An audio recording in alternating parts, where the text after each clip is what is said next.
Good afternoon, I'm Gurpreet Singh and welcome to the 1pm Solent Sports News Bulletin. Southampton return to Premier League action this weekend as they travel to a big rival tomorrow. Liverpool is the destination this weekend and it could be a feisty affair considering the recent rivalry between the two. Many of Southampton's stars have been poached by Liverpool in the last few years and Saints will be out for revenge and 3 points tomorrow. However, it may not just be the 3 points Liverpool could take from Southampton after this weekend. Centre-back Virgil van Dijk had tried to force a move to Anfield in the summer, but the South Coast club held firm to keep their star man. Saints boss Maurizio Pellegrino admits Virgil van Dijk's future at St Mary's is still uncertain. We got a lot of players that are important. Most of the club in the world want a lot of players from our club. Virgil is one of these, but we had to be focused in our job. Elsewhere in the Premier League, Tottenham will be taking on Arsenal in one of the biggest derbies in the country. Fans of both sides have been arguing for years over who is the biggest club, and celebrity fans have been getting involved.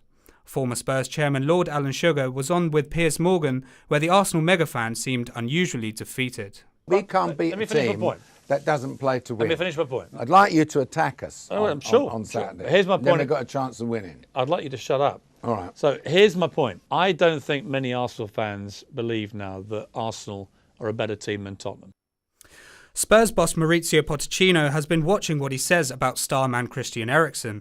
Eriksen was in top form midweek, hitting a hat-trick to send Denmark into the World Cup. But his Spurs manager doesn't want other sides sniffing around the playmaker. I don't want to publicity to match him because if not, you know what happened after. The manager put in the focus to the other clubs to Christian. I don't want to say that this fantastic player is okay. He's an average player. It's better, no?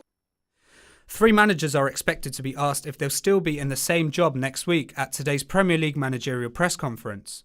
Sean Dyche and Marco Silva are both being linked with the Everton job, whereas Tony Pulis has already been asked if he should be shown the door at West Bromwich Albion.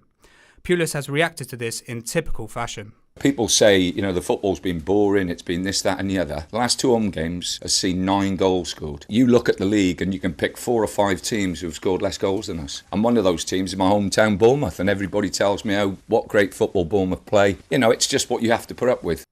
Young adults have revealed their biggest concern that has stopped them from attending football matches regularly.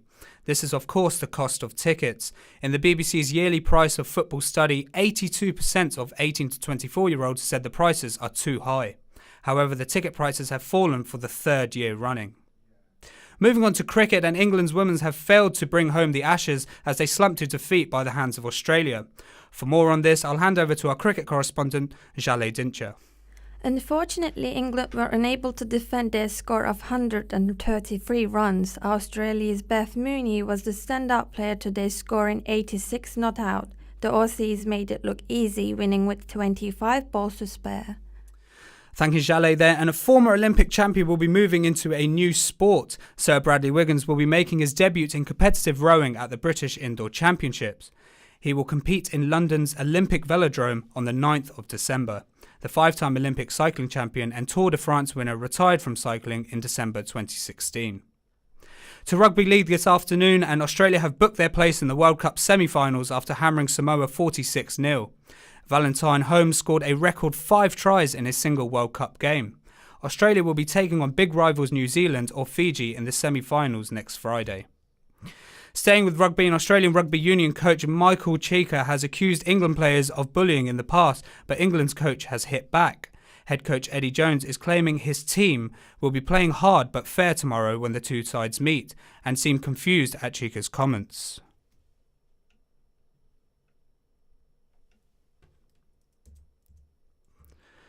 Moving on, and a director of rugby has been handed a 6-week stadium ban after accusing a referee of making up as he goes along.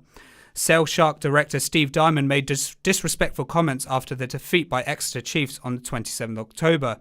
Sale's boss won't be a part of the next match against Leicester and can't enter the stadium for the following 3 games. Switching to boxing, and a British star will be making his much anticipated return to the ring on Saturday night. Carl Frampton was last seen in the ring back in January, but is returning to take on Horacio Garcia this weekend. Frampton's second fight of the year will be extra special as it takes place in his hometown of Belfast. In a possible boxing mega bout, Anthony Joshua's next opponent could be decided very soon. WBO champion Joseph Parker expects to come up against Joshua in the next year, but wants to be paid well should the bout take place. Parker is looking for a respectable 40% of the cut, but promoter Eddie Hearn's initial offer was reportedly shockingly low.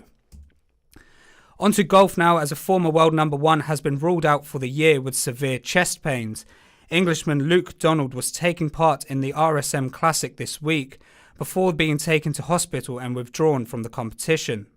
Despite being given the all clear, Donald is taking this opportunity to recharge and regroup.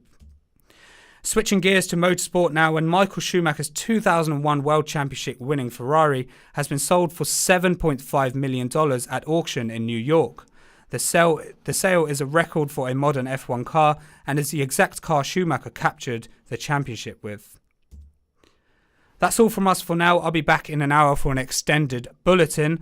Just to go over our stories today, Southampton return to Premier League action this weekend as they travel to big rival tomorrow, Liverpool.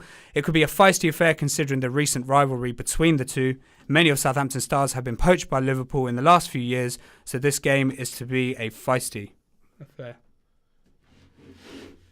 Tommy Fleetwood needs a good second round at the World Tour Championship to stay in the race to finish the season as Europe's top golfer.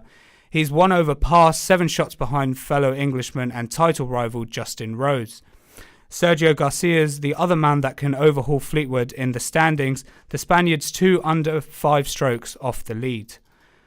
And moving on to tennis, Roger Federer says this year's ATP Finals is tougher because of the court they're playing on. He made it 3 group wins from 3 in London by beating Marine Kalin yesterday, but the 19-time Grand Slam champion had to fight back from set and breakdown points.